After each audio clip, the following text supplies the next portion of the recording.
High school sports, we've got it covered. Overtime starts now.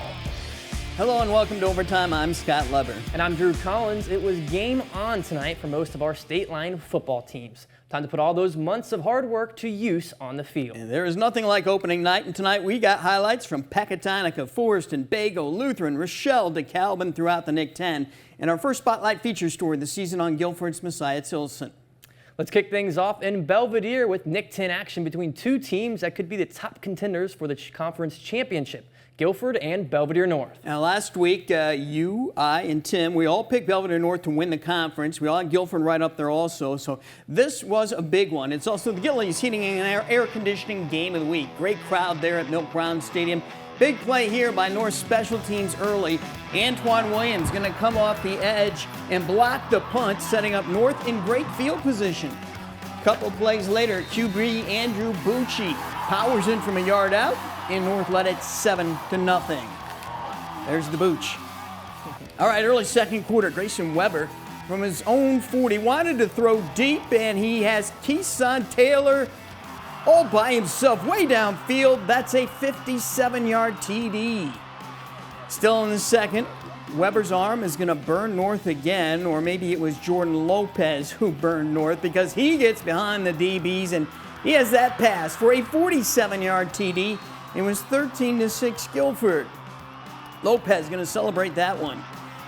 Still in the second quarter, Weber this time is going to find his running back Chris Porter for good yardage, but North came back late with long touchdowns by Eric Roman and Ben Bucher, and Belvidere North defeated Guilford 21-13. I apologize, North fans, that we couldn't stick around for the great finish to that game, but we have Tim Bailey here to talk with us about this one, our NIC 10 analyst from Mercy Health Top Performers, now in our studio. Tim, what a game by Grayson Weber for Guilford. 2 big touchdown passes in the first half. How impressed were you with him tonight? Oh, wow, guys. I was really impressed. I think he grew up. You know, last year we talked about, his inability to escape out of the pocket, talked about his inability to really get the ball out of his hand quicker. But tonight I saw a different kid. I saw a kid who actually matured in those areas that he needed to mature in, giving his team a chance to try to go out and win tonight. Even though they didn't come out victorious, I'm impressed with where this young man is right now here in week 1. Coach told me in practice he does a good job of keeping his cool, and he certainly did tonight. So we saw Taylor and Jordan Lopez catch those 2 long passes. Then they got Messiah Tilson, who gives them another receiving threat. And Kevin Porter is a good dump-off action out of the backfield. So, Tim, could this be the best passing attack in the NIC 10 potentially since that Harlem group led by James Cooper in 2020? I guess, what do you think of the potential of their passing game? I think it could. I think the potential is there. That's the big word here. That's the actual word that we're discussing right now.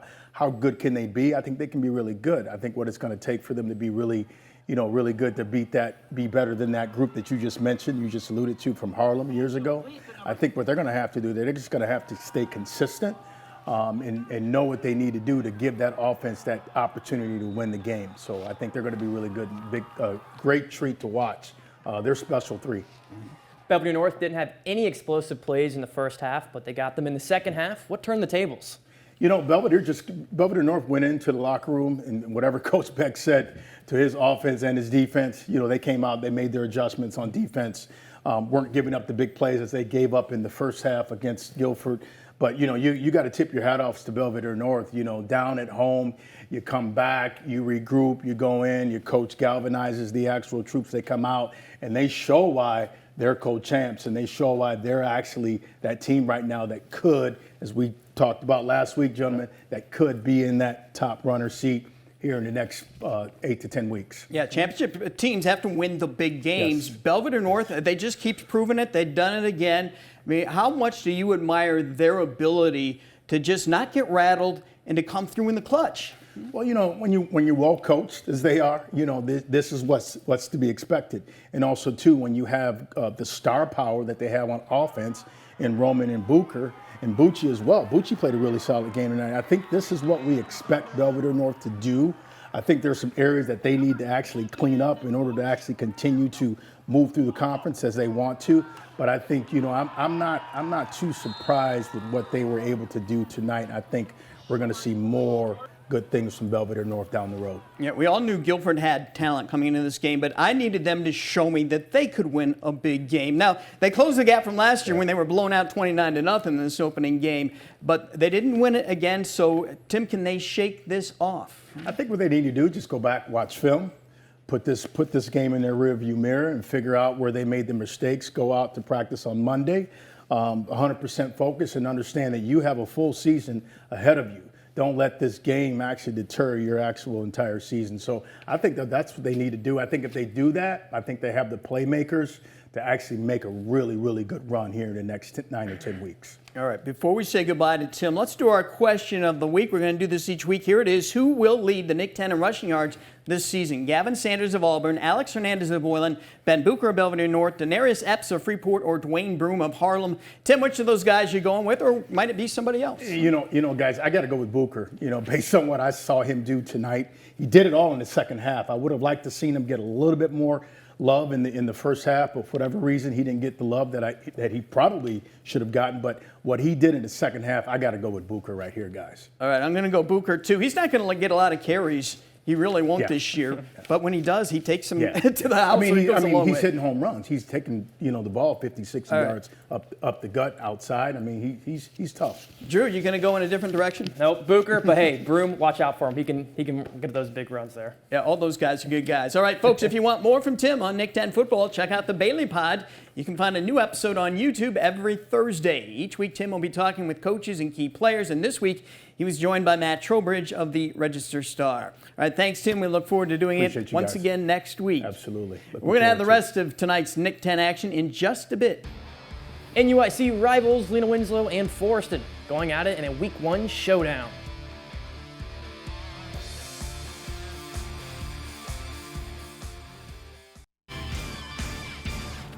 Du-Pec fans knew the day would come when they would run out of Hoffman brothers to play quarterback. Well, this is the time. No more Hunter, no more Cooper, not even Coach Tyler Hoffman is around anymore. But the Rivermen are aiming to continue the run of success that the Hoffmans helped to start for the Rivermen. They open their season in Pecatonica tonight against Dakota. Rivermen ball, Lucas Rossau runs outside with some blockers from 29 yards out to score. The guys are pumped up with a big run. Du-Pec again. This time Dermont Dolan sweeps over by the sideline and takes it to the house.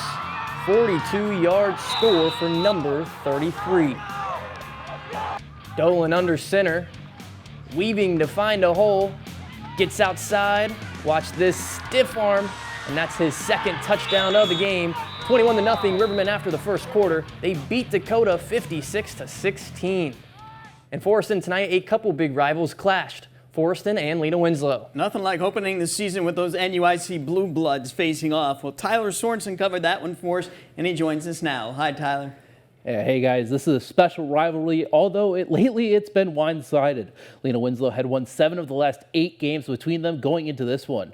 Now, why don't we just start with the kickoff? Lee wins, Kobe Kearns handles it off the bounce, and he's rumbling, stumbling, takes it into Forreston territory right around that halfway point. Now they would end up continuing down as they celebrate right here.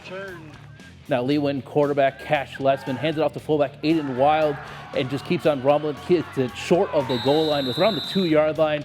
But hey, if it ain't broke, don't fix it. As the very next play, Aiden Wild bowls his way into the score for the 6 points. They do end up getting a 2-point conversion, and they lead 8-0.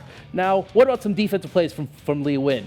Forreston gets it. Jonathan Millens dropped in the backfield by linebacker Miles Mahan to force a 3-and-out as well. The entire sideline gets sorted up as quarterback Cash Lessman hands it off to running back Alex Schlecting, who takes it to the house. Goodbye, everybody. They end up hitting the 2-point conversion as well, making it 16-0 as Lee Wynn defeats Forreston 50-12. Now this makes 25 conference game victories in a row for Lee Wynn, and I'm excited to see if they are able to continue that momentum throughout the season. Guys, back to you. Thanks, Tyler. Also in NUIC, Eastland Pearl City beats Fulton 52-20. Galena beats Morrison 22-14. And Stockton defeats Benton, Wisconsin 46-0. Opening night in the Big Northern saw Dixon taking on Rockford Lutheran, the start of the Don Lee era at Lutheran. But boy, this Dixon team is a tough opening opponent. First play of the game, Jagger Kemp hands it off to Landon Carnegie, and Carnegie's got himself an easy touchdown. Lutheran went with a freshman, Cameron Wagman, at quarterback. A rough go of it for him, especially when the ball isn't snapped properly to him. Wagman here rolling out, and tried to make something out of that. Tough play there, but he's taken down. Lutheran punting deep in his own territory, but do not punt it to that guy, number 4, Carnegie, because he'll burn you every time, or close to every time. He takes that one to the house, and Dixon defeated Lutheran 47-8. On to Winnebago, the Indians hosted North Boone. Winnebago QB Caden Langhoff. QB sneak scores the TD. Winnebago will go on to miss the 2-point conversion. North Boone leads 14-12. Gotta love that power versus power. North Boone quarterback Grady Condon fakes the jet, keeps it and runs down the sideline. He will grab the first down. He'll be forced out of bounds by a few Vikings defenders. Condon continuing here, gives it off to running back Connor Chamberlain. He's gonna get it here. Rumble for first down and a whole lot more. Look at him go. He ends up getting tackled by Cooper Larson at the 30-yard line. More of Condon here at quarterback number 3. He gives it to Josiah Howard on the jet sweep, but he's tackled in the backfield by Caden Langhoff to end the drive. Vikings defeat Bago 21-18. Also in the Big Northern, Oregon defeated Genoa Kingston 27-20, and Marengo defeated Stillman Valley 42-7. Coming up in a bit, our spotlight story on Guilford's Messiah Tilson. We're back to the Nick 10 though next. We'll head to Harlem and Boylan.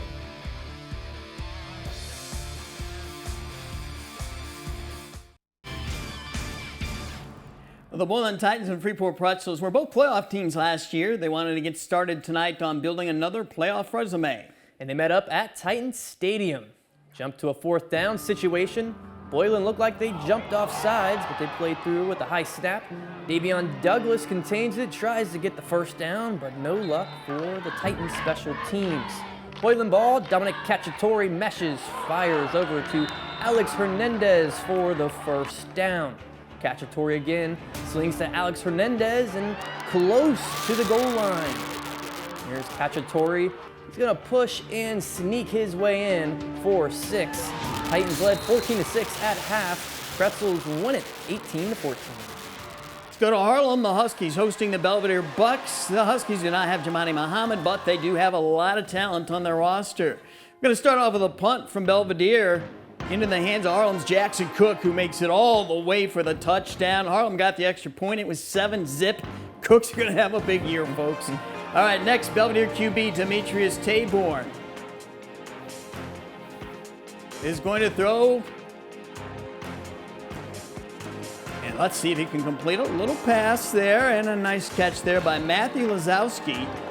Breaks the tackle and falls forward for the first down.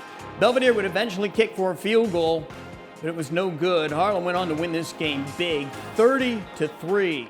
Well, the last Nick 10 game of the opening weekend is going to happen tomorrow. Auburn will host Hononegah at Wyeth Stadium. The varsity game will kick off at noon. The Rochelle Hubs could have another great team this year. They opened up at home against Geneseo. Here's Roman Villalobos and the boys thirsty for a touchdown, but first, let's show some love to this Rochelle defense. Brody Metzger barking in the backfield like a loose dog. Rochelle's defense is filled with dogs. Like I said, it won't take long for Roman Villalobos to break loose. He rumbles all the way into the red zone and shouts out to Fox 39 viewers watching at home. The Hubs are very physical this year, I'll tell you that. So of course you have to finish the job by rewarding Agent 40, and the Hubs do just that. The Hubs win it 41-14. In DeKalb at NIU, DeKalb hosted Sycamore in their annual grudge match. The Spartans will get us started. Griffin Larson drops into play action. Check out the rainbow flick, and he finds the gold pot. Cooper Bodie for the touchdown. Here comes some week 1 trickery.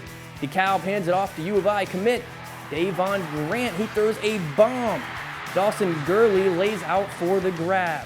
DeKalb trying to tie it up. They go back to the Fighting Illini commit, but the Spartans pick it off.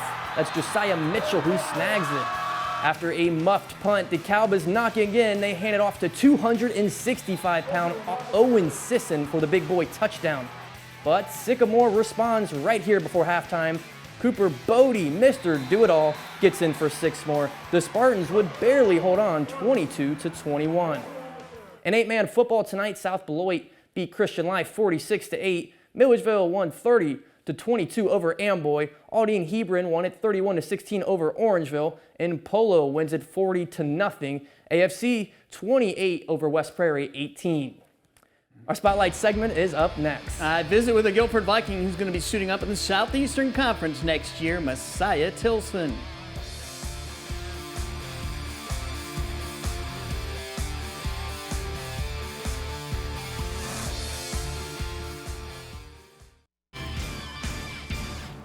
We have some excellent football talent this season that'll be playing at the major college level very soon. And right there at the top of the list is Guilford senior Messiah Tilson. He's the focus of our Overtime Spotlight segment, brought to you by Rockford Career College. Messiah Tilson made a fast impression, literally, on anyone who watched him play varsity ball 2 years ago as a sophomore at Guilford. His speed was rare. It truly was and is game-breaking. Tilson's speed has also been evident in track and field. As a sophomore at Guilford, he was the NIC 10 champion in the 100 and 200. A few months later, he was 6th in the nation in the 100 at the AAU Track and Field Nationals. After that, college football coaches were put on alert. They wanted him. They began recruiting him heavily. There were offers from NIU, Western Michigan, Illinois, Iowa State, Missouri, Kansas, Iowa, Cincinnati, Indiana, and on and on. Eventually, Tilson narrowed his choices down to 4 schools: Wisconsin, Kentucky, Minnesota, and Rutgers. In June, he announced he was going to Kentucky, where he'll play in the mighty Southeastern Conference against the likes of Alabama, Georgia, Texas, Florida, and Oklahoma. How much SEC football did you watch growing up? For me, I was a Big Ten kid, so I didn't really watch much SEC football, but I always knew about it. Is there something about going down south that attracted you, that you wanted to get out of the Midwest? For me, I kind of just wanted to get a little bit away from home so I can kind of experience life on my own, and then also just playing in that conference. It's a good conference for football, and they say it's the best conference, so why not? At Guilford, Tilson shines as a safety, a cornerback, a receiver, a kick returner, and a sometimes running back. In college, he'll be a safety. I think he'll get locked into a great program, and I think he'll soak everything up. It wouldn't surprise me if we end up seeing him on Sundays. It wouldn't surprise me if he's competing right away. It's not just the speed and the 6'2" frame that impresses Capriati about Tilson. It's Tilson's desire to keep improving and his love for competition. And the most exciting thing is he just wants to get better. That's all he wants to do. So he'll do whatever they need him to do. He'll attack it. You had a very good year last year.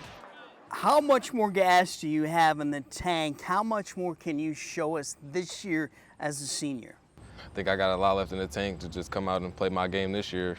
It will help that he has his college choice already settled.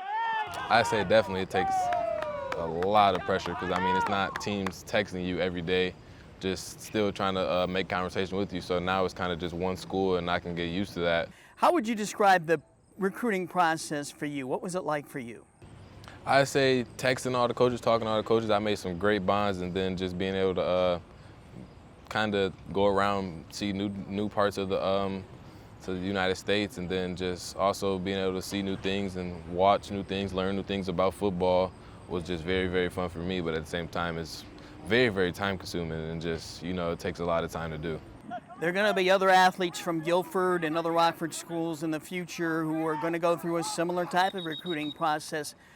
Do you have any advice for those younger athletes? For me, the main part was just staying calm through it all. And still, even though you got your offers and stuff, but you still got to work to keep them. So still work out, do all the things you do, and make sure you get in even more work. So just stay calm, and then don't let it overwhelm you, because it's a process that you're going through.